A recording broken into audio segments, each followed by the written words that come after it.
자, 여러분, 오늘은 정말 흥미진진한 이야기를 하나 해보려고 합니다. 처음엔 그저 한정된 지역에서 발생한 평범한 바다 위 사고인 줄만 알았거든요. 그런데 알고 보니 이게 거대한 국제 외교의 체스판이 얽혀있는 아주 복잡하고 묘묘한 사건이었던 거죠. 겉으로 보이는 게 전부가 아닌 이 사건의 내막, 지금부터 하나하나 싹 파헤쳐 보겠습니다. 시작해볼까요? 우선 이 근본적인 질문부터 한번 던져보겠습니다. 아니, 한번 생각해보세요. 똑같은 화물선이 공격을 받았는데 어떻게 정확히 같은 나라에서 완전히 정반대의 두 가지 이야기가 나올 수 있을까요? 한국 화물선인 HMM 나무호를 두고 이란에서 흘러나오는 메시지들을 보면 진짜 영화가 따로 없습니다. 앞뒤가 안 맞아도 너무 안 맞거든요. 도대체 마쿠에서 무슨 일이 벌어지고 있는 걸까요? 자, 첫 번째 파트입니다. 화물선 피격 사건을 둘러싼 엇갈린 주장들부터 살펴보죠.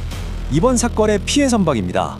호르무즈 해협을 지나던 한국 화물선 HMM 나무호에서 갑자기 원인을 알 수 없는 폭발이 발생했습니다. 사실 표면적으로만 보면 그냥 안타까운 해상사고나 국지적인 이슈 정도로 보일 수 있잖아요.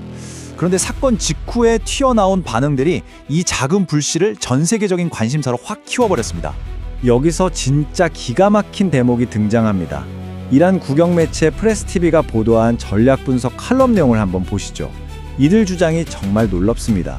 대놓고 우리가 한국 선박을 겨냥했다고 자랑스럽게 떠벌리는 거예요. 이른바 새로운 해상 규칙을 위반한 것에 대한 보복이라는 거죠.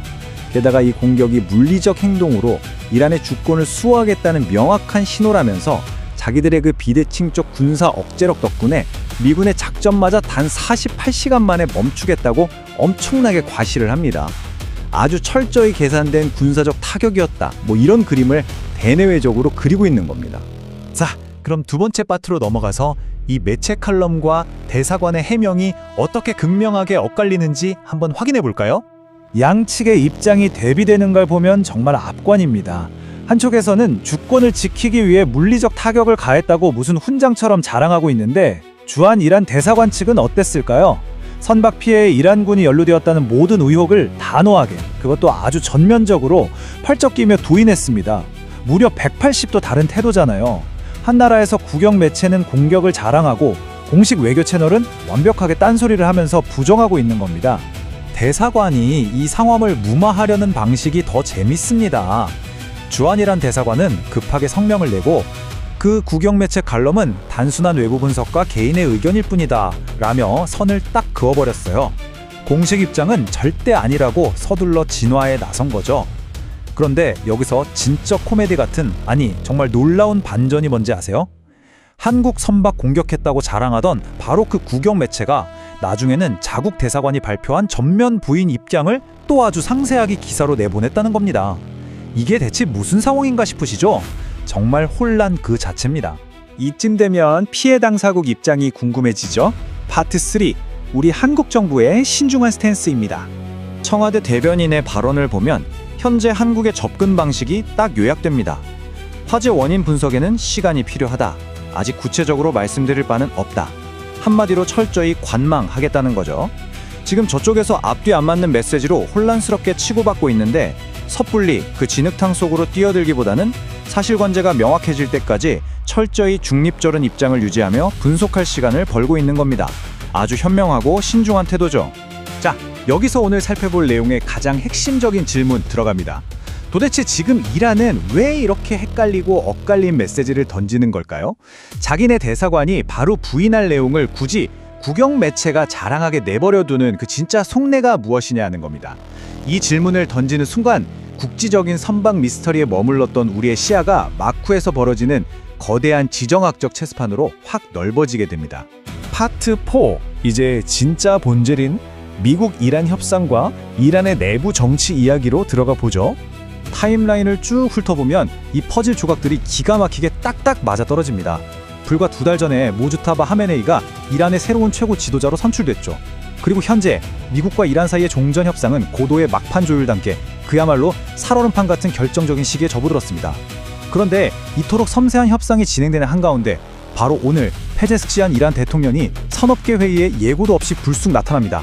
이 모든 타이밍에 나무 사건이랑 완벽하게 겹치고 있다는 사실 소름 돋지 않으시나요? 그리고 그 예기치 않은 방문 자리에서 대통령이 엄청난 사실을 하나 툭 던집니다. 2시간 반. 이 숫자가 대체 뭘 의미할까요? 대통령이 무려 새로운 최고 지도자와 2시간 반 동안이나 격식 없는 직접 면담을 가졌다고 깜짝 발표를 한 겁니다. 이게 왜 대박이냐면요. 최고 지도자 선출 이후 2달 만에 처음으로 공개된 만남이거든요. 게다가 원래 예정에도 없던 산업계 방문 자리에서 뜬금없이 튀어나온 발언이었단 말이죠. 정확히 언제 만났는지, 무슨 대화를 나눴는지는 철저히 비밀로 붙이면서 말입니다. 굳이 이 시점에 만났다는 사실만 툭 던졌다? 이거 단순한 일정 브리핑이 아니라 아주 치밀하게 계산된 고도의 정치적 행보라는 냄새가 싹 나지 않습니까? 맞습니다. 우리의 분석이 날카로워지는 지점이 바로 여기입니다. 이건 이란 내부의 강경파들을 향해 던지는 아주 다분히 계산된 메시지일 확률이 큽니다. 논리를 한번 연결해보죠. 지금 미국과의 평화 협상이 최종 타결을 향해 가고 있잖아요. 이란 지도부 입장에서는 내부 강경파들의 불만과 반발을 어떻게든 잠재워야 합니다. 그러니까 최고 지도자와 아주 긴밀하게 소통하고 있다는 걸 불쑥 과시하면서 동시에 국영 매체로는 우리가 주권 수호를 위해 외국 선박도 물리적으로 공격했다 라며 아주 강한 모습을 보여주는 거죠. 밖으로는 평화 협상을 부드럽게 마무리하면서 안으로는 강력한 존재감과 단호함을 과시하는 겁니다. 정말 기가 막힌 양동작전인 셈이죠. 자, 이제 결론을 내려보겠습니다. 우리는 바다 한가운데서 터진 단순한 화물선 사고의 미스테리로 출발했죠? 하지만 조각들을 촘촘히 맞춰보니 어땠나요? 이 복잡하게 얽힌 지정학적 체스게임 속에서 나무호 피격 사건은 어쩌면 이란이 자기네 내부 강경파들 입단속을 시키려고 던진 메시지의 부수적 피해에 불과했을지도 모른다는 사실입니다. 눈에 보이는 미시적인 해상 사건이 마쿠의 거대한 권력 투쟁과 어떻게 톱니바퀴처럼 맞물려 돌아가는지 보여주는 완벽하고도 소름 돋는 사례였습니다. 오늘 이야기 흥미로우셨나요? 앞으로도 세상의 흐름 뒤에 숨겨진 이런 거대한 퍼즐들에 계속해서 호기심을 가져보시길 바랍니다.